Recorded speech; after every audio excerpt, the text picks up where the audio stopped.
Hi viewers, ఎలా ఉన్నారు? బాగున్నారా? అందరు బాగుండాలని కోరుకుంటూ కేఆర్ఎల్ స్టోరీస్ నచ్చితే లైక్ చేయండి, కామెంట్ చేయండి, సబ్స్క్రైబ్ చేయండి ప్లీజ్. చెల్లెలి ట్రీట్మెంట్ కోసం, తమ్ముడి చదువు కోసం అక్కగా తానే కష్టపడుతూ అమ్మా నాన్నలు లేని లోటు వాళ్ళకి తెలియనివ్వకుండా చూసుకుంటున్న ఆమెకి ఇప్పుడు వారి ప్రాణాలు కాపాడడం కోసం ఈ పెళ్ళి చేసుకోక తప్పడం లేదు. రీసెంట్గానే ఓ పెద్ద మ్యాట్రిమోనీ కంపెనీలో ఉద్యోగానికి చేరిన ఆమెకు తగిలిన మొట్టమొదటి సంబంధం నందన్స్ పరివార్ ఏకైక వారసుడి వివాహం. నందన్స్ పరివార్ రాజస్ ఫ్యామిలీ. ప్రస్తుతం ముంబై సిటీలో ఉంటున్న ఈ కుటుంబం పూర్వీకులు ఒకప్పటి రాజ్ పరివార్ రాజస్ ఫ్యామిలీ. ప్రస్తుతం ముంబై సిటీలో ఉంటున్న ఈ కుటుంబం పూర్వీకులు ఒకప్పటి రాజవంశస్థులు. ఈ కుటుంబం వారసుడి కోసం సంబంధాలు చూడటానికి ఎన్నో మ్యాట్రిమోనీ కంపెనీ పోటీ పడుతున్నాయి దేశవ్యాప్తంగా. అలాంటి lucky chance eternal love wedding events and matrimony సంస్థకు వచ్చింది. ఆ కంపెనీలో రీసెంట్గానే జాయిన్ అయిన ఆమె అనుకోకుండా Nandan eternal love wedding events and matrimony సంస్థకు వచ్చింది. ఆ కంపెనీలో రీసెంట్గానే జాయిన్ అయిన ఆమె అనుకోకుండా నందన్స్ పరివార్ క్యాస్ట్ అయినా సరిపోయే ఓ కోటీశ్వరుడి కూతురిని మ్యాచ్ చేసింది. అసలు అనుకోలేదు ఆమె తను మ్యాచ్ చేసిన ఆ సంబంధాన్ని నందన్స్ వారసుడు ఓకే చేస్తాడని. వారం రోజుల్లోనే మ్యాచ్ ఓకే అవ్వడం, డైరెక్ట్ పెళ్లి ముహూర్తాలు కూడా పెట్టుకోవడం జరిగిపోయింది. నందన్స్ వారసుడిని ఇంతవరకు ఆమె చూడలేదు కూడా. కేవలం డీటెయిల్స్ తెలుసుకొని రాజవంశీకుల కుటుంబానికి తమ బిడ్డ కోడలు కాబోతున్నందుకు సంతోషించి పెళ్లికూతురి తరపు వాళ్ళు కూడా అతన్ని చూడాలని ఆమెను చూడగలలేదు. ఆమెకు కూడా ప్రత్యేకంగా అతన్ని చూడాల్సిన అవసరం పడలేదు. అయినా పెళ్లికూతురు తరపు వాళ్ళకి ప్రత్యేకంగా అతని ఫోటో చూడాల్సిన అవసరం ఏముంటుంది? నందన్స్ పరివారికి ఏకైక వారసుడైన వ్యక్తి ఎలా ఉంటాడో దేశం మొత్తానికి తెలుసు. కొన్ని లక్షల కోట్లకి అధిపతి రాజకుమారుడైన వాడు తమ ఇంటికి అల్లుడు కాబోతున్నందుకు ఆ పెళ్లికూతురు ఫ్యామిలీ మురిసి ముక్కలు అవుతున్నారు. కానీ తమ కూతురి మనసులో ఏముందో ఆమె తల్లిదండ్రులు కూడా తెలుసుకోలేకపోయారు. నిజమైన ప్రేమ డబ్బు చూసి పుట్టదు. ఇంతటి గొప్పవాడిని కూడా కాదనుకొని ఆమె తను ప్రేమించిన వాడితో కాసేపట్లో జరగాల్సిన పెళ్లి నుంచి తప్పించుకొని వెళ్ళిపోయింది. ఇప్పుడు ఆ సంబంధం సెట్ చేసిన ఆమె సమస్యల్లో పడింది.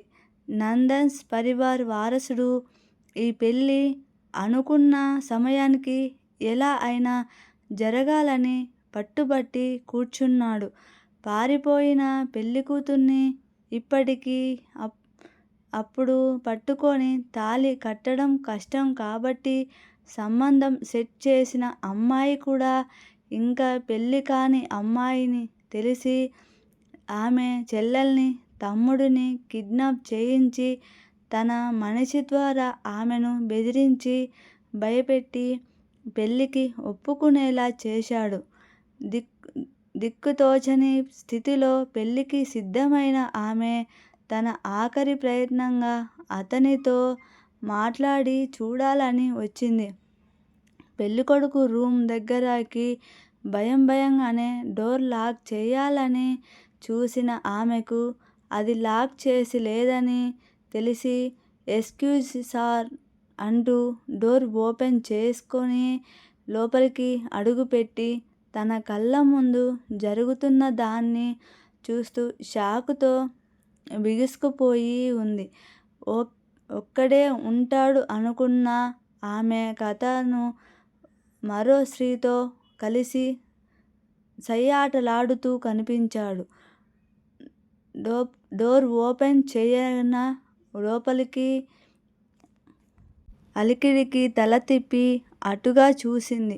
అతనితో రతికేలిలో మునిగిన స్త్రీ ఎదురుగా పెళ్ళికూతురు అలంకరణలో కనిపిస్తున్న ఆమెను చూసి తన దేహాన్ని పూర్తిగా తనలో కలిపేసుకుంటున్న అతన్ని అడ్డుకుంటున్నట్టుగా చేతుల్ని అతని విశాలమైన ఛాతీ మీద ఉంచి నెట్టింది. అది నచ్చకపోవడంతో అసహనంగా చూశాడు.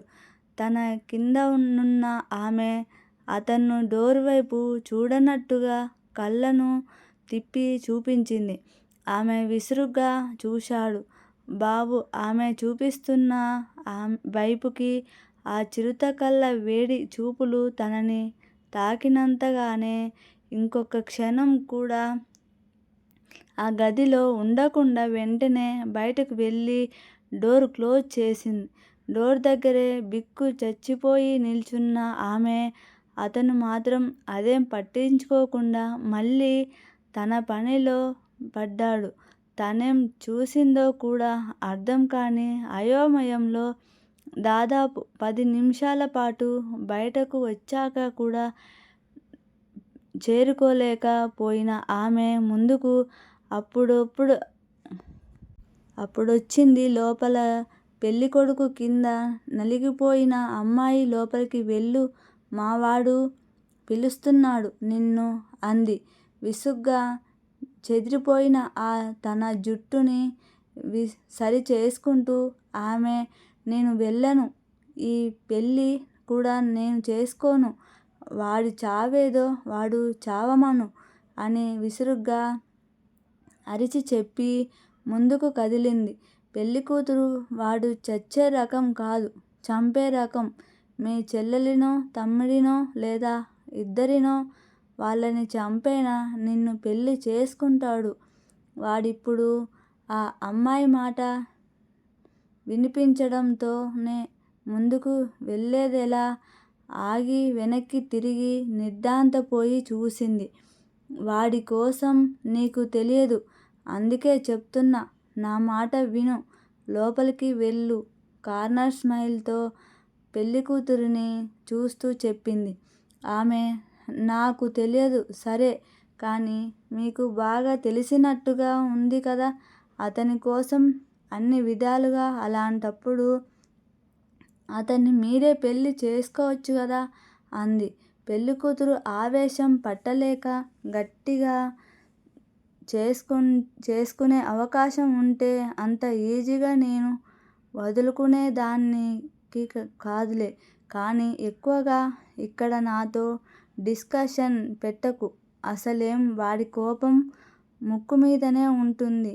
వెళ్ళి ముచ్చట లేవు నాకు కాకుండా వాడికి చెప్పు అంతే ధైర్యంగా అనేసి ఆ అమ్మాయి అక్కడి నుంచి వెళ్ళిపోయింది. పెళ్ళికూతురికి కోపం అంతకంతకు పెరిగిపోతుంటే కంట్రోల్ చేసుకోవడానికి దీర్ఘంగా శ్వాస తీసుకొని వదిలి డైరెక్టుగా అతనితోనే చెప్తాను, నిన్ను నేను పెళ్ళి చేసుకునేది జరగదని. నా చెల్లెల్ని తమ్ముడిని వదలకపోతే పోలీస్ కంప్లైంట్ కూడా చేస్తాను వెంటనే అనుకుంటూ విసురుగా గది డోర్ తెరిచి లోపలికి అడుగు పెట్టింది. ఎంత విసురుగా లోపల అడుగు పెట్టిందో అంతే కంగారుగా వెనక్కి తిరిగి కళ్ళు మూసుకుంది 2 చేతులతో. ఎందుకంటే పెళ్ళికొడుకు బాబు షర్టు లెస్ గా నడుముకి టవల్ మాత్రమే చుట్టుకొని మేల్ మోడల్లా ఫుల్ ఎక్స్పోజ్ చేస్తూ సిగరెట్ వెలిగిస్తున్నాడు. మరి తనని చూసి ఆమె అలా తిరిగి పోవడమే నచ్చలేదు అంటే ఇంకా కళ్ళు రెండు మూసుకొని కనిపిస్తున్నే బాబుకి చిర్రెత్తుకొచ్చింది. రేపటి స్టోరీలో ఏం జరగబోతుందో చూద్దాం. ప్లీజ్ సబ్స్క్రైబ్, లైక్, కామెంట్ అండి.